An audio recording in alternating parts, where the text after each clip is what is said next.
దశాబ్దాల తరబడి పెద్దిరెడ్డి పెత్తనంతో నలిగాం కాబట్టి ఇప్పుడు ఆ పెద్దిరెడ్డి మీద మేము ప్రతీకారం తీర్చుకుంటాం వదిలేయండి అని చంద్రబాబుని అడగటం, చంద్రబాబు సొంత నియోజకవర్గం కుప్పంలోనే పెద్దిరెడ్డి దెబ్బతీసే ప్రయత్నం చేయడం, దానికి గాను తెలుగుదేశంలోని ప్రతి ఒక్కళ్ళకి ఉన్నటువంటి ఆగ్రహాన్ని చల్లార్చుకునేందుకు చంద్రబాబు క్లియరెన్స్ ఇవ్వడంతోనే ఇప్పుడు నిన్న జరిగినటువంటి సంఘటన. మిథున్ రెడ్డిని పెద్దిరెడ్డిని నెలన్నర పాటు తమ సొంత నియోజకవర్గానికే రానియకుండా జరిగినటువంటిది ఆంధ్రప్రదేశ్ చరిత్రలో ఇంతవరకు లేదు. వాళ్లే కాదు, ఆంధ్రప్రదేశ్ చరిత్రలో ఒక్క రఘురామకృష్ణరాజుది మాత్రమే ఆయనంతటా ఆయన రావడానికి ధైర్యం చేయలేకపోయారు. దానికి వైఎస్ఆర్ కాంగ్రెస్ పార్టీ వాళ్ళు పెడుతున్నటువంటి కేసుల కారణంగా.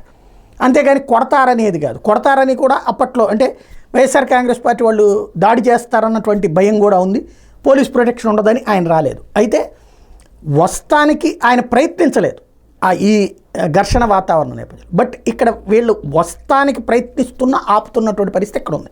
ఇది కంప్లీట్ డిఫరెంట్ స్టోరీ అనమాట. ఇక్కడ పెద్దిరెడ్డిని ఇంతవరకు రానిలేదు, తిరుపతిలో ఆయన ఇంటి దగ్గరే హౌస్ అరెస్ట్.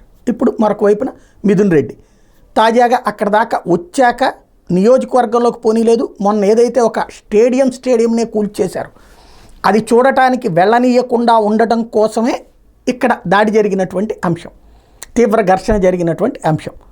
ఓవరాల్గా పెద్దిరెడ్డి హవాని టోటల్గా రాయలసీమలో పెద్దిరెడ్డి వలన చిత్తూరు ఆ ప్రాంతంలో గ్రిప్ ఉంది కాబట్టి పెద్దిరెడ్డిని కొడితే రాయలసీమలో గ్రిప్పు పోతుంది అన్నటువంటిది ఇందులో ఇప్పుడు అటు కడప జిల్లాకు సంబంధించినటువంటి మంత్రి కావచ్చు, అక్కడ ఎమ్మెల్సీ కావచ్చు, వీళ్ళందరూ ఒక వ్యూహాత్మకంగా ఒక టీమ్గా ఈ పెద్దిరెడ్డి సంగతి చూసేటటువంటి పని పెట్టుకున్నట్టున్నారు. అందులో భాగంగానే నిన్న జరిగినటువంటి సంఘటన కనబడుతుంది. ఇది రైటా రాంగా అంటే ఇది రాంగే, అప్పట్లో పెద్దిరెడ్డి చేసేది రాంగే.